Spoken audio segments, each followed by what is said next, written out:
ఒక miss governance, ఒక corrupt governance చేసినప్పుడు దాన్ని కరెక్ట్ చేసి మళ్ళీ నేను ఏ విధంగా ట్రాక్లో పెట్టడమే కాకుండా వాళ్ళ ఇబ్బందులు కూడా అధిగమించే విధంగా I have to plan it. నేను మొత్తం క్యాపిటల్ ఎక్స్పెండిచర్గా పెడతా, అప్పటి వరకు మీరు వెయిట్ చేయండి, నేనేం మీకు ఇవ్వనంటే that is not fair, that nobody will. వాళ్ళు కూడా సఫర్ అయ్యేదానికి కరెక్ట్ కాదు. మాకు ఓట్లేసింది సఫర్ కావడానికి కాదు, మాకు ఓట్లేసింది రివైవ్ చేస్తామన్న నమ్మకం కోసం, అదే మరి ఆదుకుంటామని. ఆదుకునే బాధ్యత మా పైన ఉంది. డెఫినెట్గా ఎవ్రీ మినిట్ ఐఎమ్ థింకింగ్. అయితే వాస్తవాలు కూడా ప్రజలకు చెప్పకపోతే ఇంకా నేను రాలేదే, లేదంటే చేసేయలేకపోతున్నాడు, డబ్బులున్నాయి ఎందుకు చేయలేదు, నేను చేస్తా అన్నాడు కదా, నమ్ముకున్నాం కదా అనే ఫీలింగ్కి వస్తున్నారు. అది కూడా చెప్పాలి. ఇప్పుడు గవర్నమెంట్ ఆఫ్ ఇండియా ఇచ్చారు ఒక 15,000 కోట్లు వరల్డ్ బ్యాంక్ నుంచి అమరావతికి ఇచ్చారు, ఒక 12,150 కోట్లు పోలవరానికి ఇచ్చారు, ఒక 11,114 కోట్లు రివైవల్కి ఇచ్చారు.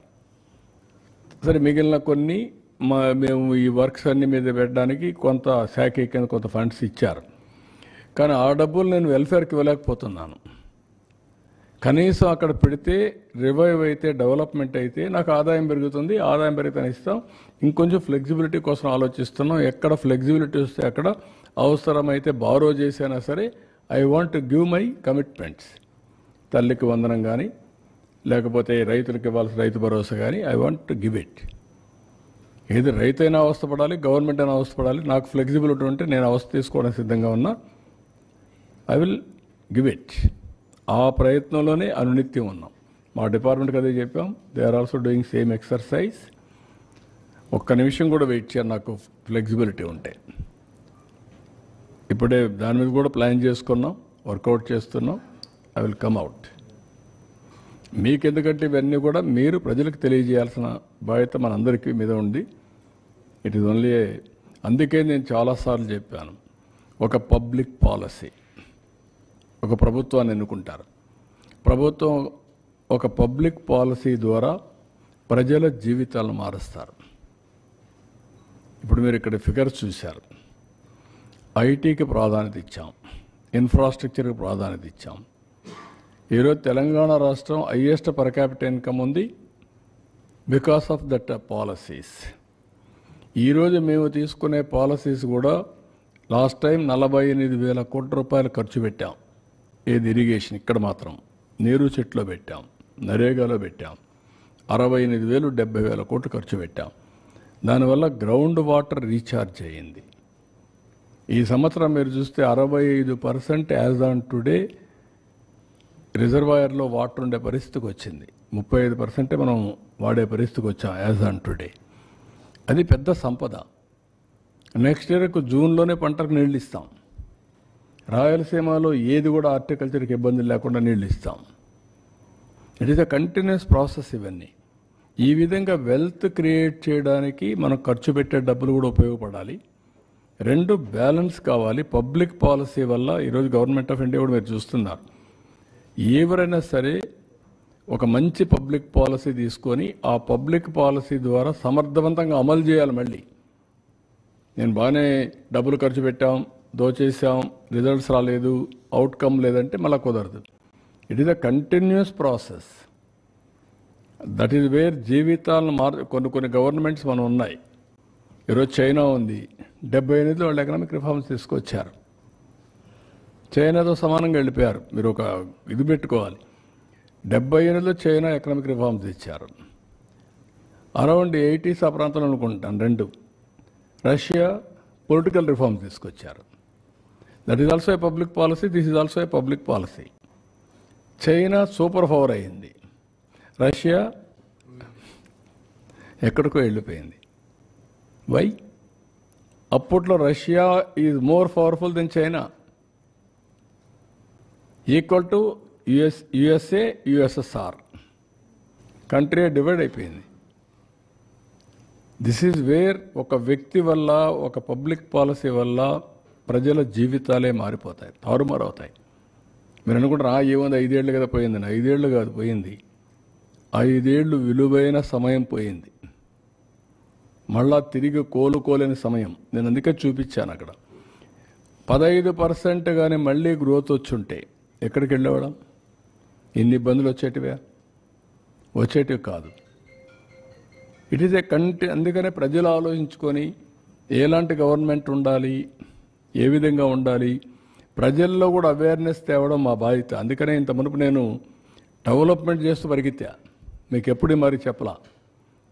24 గంటలు నేను పని చేసుకుంటూ 13.5% గ్రోత్ వచ్చినా నేను చెప్పలేదు కాబట్టి అందరూ అనుకున్నారు ఇది అందరూ చేస్తారులే, ఎవరు వచ్చినా ఇంకా బాగుంటుంది అనుకున్నారు.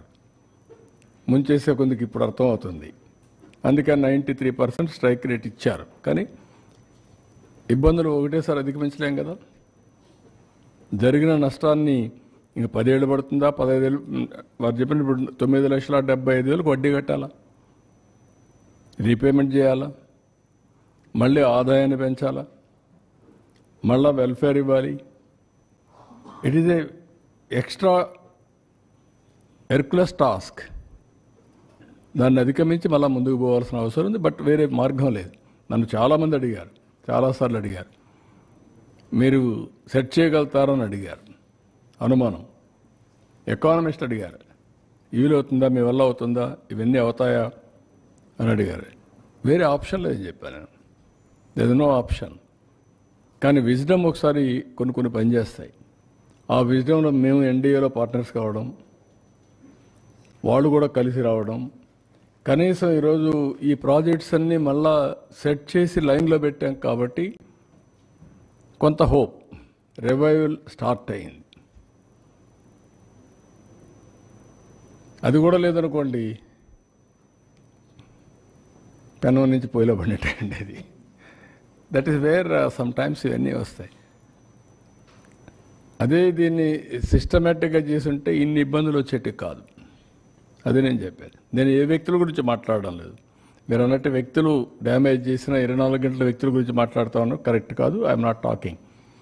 జరిగిన డ్యామేజ్ ఏం జరిగింది అనేది ప్రజలకు అర్థం చేసుకోకపోతే కామన్ మ్యాన్ అనుకుంటాను, నాకేం సంబంధం, ఏదో బాబు గారు చేస్తారనుకున్నా ఓటేసా, చేయమనండి అని ఆలోచిస్తున్నారు. కానీ వాళ్ళ ఆలోచన తప్పులేదు, వాళ్ళ కష్టాలు తప్పులేదు. కానీ కొండే పరిస్థితులు ప్రతి ఒక్కరూ అవగాహన చేసుకోవాల్సిన అవసరం ఉంది. అది అవగాహన చేసుకొని ఎందుకు గుజరాత్లో 5 సార్లు ఓట్లు వేశారు బీజేపీకి? అందుకే స్టెబిలిటీ ఉంది కదా. పంజాబ్ ఓట్లు మార్చుకుంటే వేశారు. ఏమైంది పంజాబ్ ఇప్పుడు? అదే మరి పంజాబ్ మరి వీళ్ళు కానీ గుజరాత్ కూడా వేసి ఉంటే ఒకసారికి అయిపోయేది. అది కూడా పంజాబ్ని గుజరాత్ని పంజాబ్ చేసేవాళ్ళు, బీహార్ చేసేవాళ్ళు. అంటే సార్ ఒకటి 5 సార్లు 6 సార్లు ఓట్లు వేయటమే కాదు, ఆ లీడర్ని బట్టి కూడా ఉంటుంది. వెస్ట్ బెంగాల్లో 5 సార్లు ఇచ్చారు, అక్కడ మరి వెనకబడే ఉంది. కేరళలో ఉన్నాయి, అంటే ఎగ్జాంపుల్స్ ఉన్నాయి. బట్ ఆ లీడర్ ఎలాంటి పాలసీ తీసుకుంటున్నారు అనే దాని మీద. అదేమా, దానికే నేను ఏమన్నానంటే 30 ఏళ్ళు జరిగిన డెవలప్మెంట్, ఆర్థిక సంస్కరణలు వచ్చిన తర్వాత ఆ రాష్ట్రాల్లో జరిగిన అభివృద్ధి అంతా వైట్ పేపర్స్ వచ్చాయనుకోండి. ఎవరి పీరియడ్లో పెరిగింది, ఎవరి పీరియడ్లో తగ్గింది, ఎవరు పతనం చేశారు అనేది చూపించారనుకోండి, అప్పుడు ఐడియా వస్తుంది కదా. 30 ఏళ్ళు చేయండి, ఎవ్రీ 5 ఇయర్స్ పెరిగింది, 6 సార్లు 30 ఏళ్ళు చేద్దాం. ఏ పార్టీ రూల్ చేసింది, ఏ వ్యక్తి రూల్ చేశాడు, ఎట్లా ఇదయింది, ఒక క్లారిటీ వస్తుంది. దేశం మొత్తం రావాలి. We are trustees to the people. మనం ట్రస్టీస్గా ఉండి రాష్ట్రాలని వాళ్ళ జీవితాలను ఆడుకోవడం కరెక్ట్ కాదంటాను నేను. ఇప్పుడు నేనేమంటానంటే, ఈరోజు 10 రూపాయలు ఎక్కువ ఇస్తున్నామని ఇష్టానుసారంగా మాట్లాడి అసలు జీవితాంతం పేదరికంలో సఫర్ కావాలనా? Is it right? శాశ్వతంగా నేను పేదరికంలో పెడతా, నీ కర్మను అనుభవించు అనే పరిస్థితి రావడం కరెక్ట్గా. సంపద సృష్టించాం, వచ్చింది నేను దోచుకుంటా, 10 రూపాయలు నీకు ఇస్తా, లేదంటే 1 రూపాయి నీకు 10 రూపాయలు నాకు. Is it right governance? Good governance is always good politics. కానీ ప్రజలను కూడా ఎడ్యుకేట్ చేయాలి. ఇంకా చాలామంది మేము ఇంకా ఎడ్యుకేట్ చేయాలని చాలామంది ప్రజల్ని చేద్దాం. కానీ ఎప్పటికప్పుడు వాస్తవాలు చెప్పడం నా బాధ్యత. అందుకే చెప్పాను, అట్లని చెప్పి ఏం భయపడడం లేదు. Will revive, will work hard. అందుకే నేను ఇచ్చిన విజన్ కూడా నిన్న కూడా మీరు చూస్తే గవర్నర్స్ రిపబ్లిక్ డే స్పీచ్ కూడా రొటీన్గా లేదు, చూశారు మీరు. మేము అది ఇచ్చాం ఇది ఇచ్చాం చెప్పలేదు. 10 ప్రిన్సిపల్స్తో ఏ విధంగా రాష్ట్రాన్ని ట్రాన్స్ఫార్మ్ చేస్తామో, నిన్నేం జరిగింది, ఈరోజు ఏం జరుగుతుంది, రేపేం జరుగుతుంది, ఆ విషయాలే ప్రజలకు చెప్పాం.